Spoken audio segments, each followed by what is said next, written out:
आज की इस वीडियो में हम बात करेंगे डाइवर्सिटी की इस कॉम्प्लेक्स और इंटरेस्टिंग दुनिया की। कैसे ये डाइवर्सिटी एक इनोवेशन का सोर्स साबित हो सकती है और कैसे बहुत से कॉन्फ्लिक्ट्स का एक कॉज। ह्यूमंस, होमो सैपियंस और इंसान कहने को तो एक स्पीशी है, लेकिन जो चीज इस स्पीशी को बाकी दूसरी एनिमल स्पीशीज से डिफर करती है वो है इसकी डाइवर्सिटी।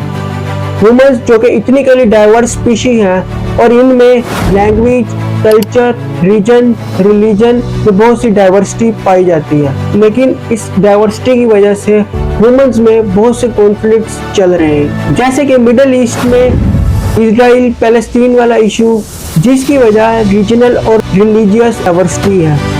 और अगर हम बात करें African countries, specifically south Africa की, जहां पर ब्लैक लाइव्स मैटर जैसे ट्रेंड इस बात का सबूत है आज भी रेस और कलर की बेस पर लोगों में कितने डिफरेंसेस पाए जाते हैं। Strength lies in differences, not in similarities. Diversity एक ब्लेसिंग भी है, लेकिन ये एक कर्स भी साबित हो सकता है। अगर हम सब कॉन्टिनेंट की बात करें तो यहाँ डाइवर्सिटी ऑफ रिलीजन की वजह से कंट्री ही डिवाइड हो गया, और इस डिवीजन की वजह से आज रीजनल एक्सट्रीमिज्म इतनी ज़्यादा है कि लोग एक दूसरे को मरने मारने पर उतर आते हैं। अगर हम पाकिस्तान की बात करें, जो कि एक कॉम्प्लेक्स एथनिक ग्रुप का मजमुआ है और हर एथनिक ग्रुप में बहुत सी कास्ट पाई जाती हैं, यहाँ बहुत से फैसले कास्ट को देखकर किए जाते हैं। जैसे कि एक ज़बान बोलने वाले किसी दूसरी ज़बान बोलने वाले और एक कास्ट से बिलोंग करने वाले लोग किसी दूसरी कास्ट से बिलोंग करने वालों में अपने बच्चों की शादियां नहीं करते।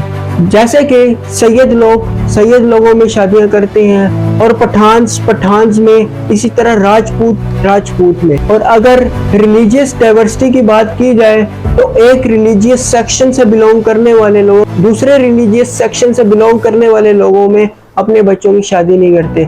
जिस तरह शिया मुस्लिम सुन्नी मुस्लिम्स में और सुन्नी मुस्लिम शिया मुस्लिम्स में अपने बच्चों की शादियां नहीं करते। इसी तरीके से हिंदुइज्म में कास्ट की बेस पर बहुत से डिफरेंसेस पाए जाते हैं। अपर कास्ट वाले लोग लोअर कास्ट वालों को अच्छा नहीं समझते और इसी तरीके से इनमें भी इंटर कास्ट मैरिजेस नहीं होती। अगर हम रीजनल डाइवर्सिटी की बात करें तो कराची जैसा शहर, जहां बहुत से डाइवर्स एथनिक ग्रुप्स और रिलीजन से ताल्लुक रखने वाले लोग बसते हैं। कराची शहर जो कि पार्टीशन से पहले ज्यूज, ज़ोरोएस्ट्रियंस यानी पारसीज, क्रिश्चियंस, हिंदूज और मुस्लिम्स पॉपुलेशन का मजमुआ था, जहां ज़ोरोएस्ट्रियंस यानी पारसीज बहुत बड़ी तादाद में बसते थे और शहर के लिए इस कम्युनिटी की बहुत सी कॉन्ट्रीब्यूशंस भी हैं। लेकिन एक्सट्रीमिज्म की वजह से इस कम्युनिटी को यहाँ से माइग्रेट करना पड़ा और ये लोग मुख्तलिफ कंट्रीज में जाकर सेटल हुए। इजराइल जो कि दुनिया की one of the most innovative country है, वहाँ दुनिया के मुख्तलिफ रीजन से ताल्लुक़ रखने वाले ज्यूज बसते हैं। यही वजह है कि वो एक बहुत इनोवेटिव कंट्री है। इसी तरीके से यूनाइटेड स्टेट्स, जहाँ तकरीबन दुनिया के तमाम एथनिक ग्रुप से ताल्लुक़ रखने वाले लोग बसते हैं। यही वजह है कि अमेरिका आज दुनिया के हर सेक्टर में लीड कर रहा है और इसी वजह से आज वो एक सुपर पावर भी है। अगर हम यूरोपियन कंट्रीज की बात करें तो ये कंट्रीज पहले बहुत से रीजनल डिस्प्यूट्स का शिकार रही।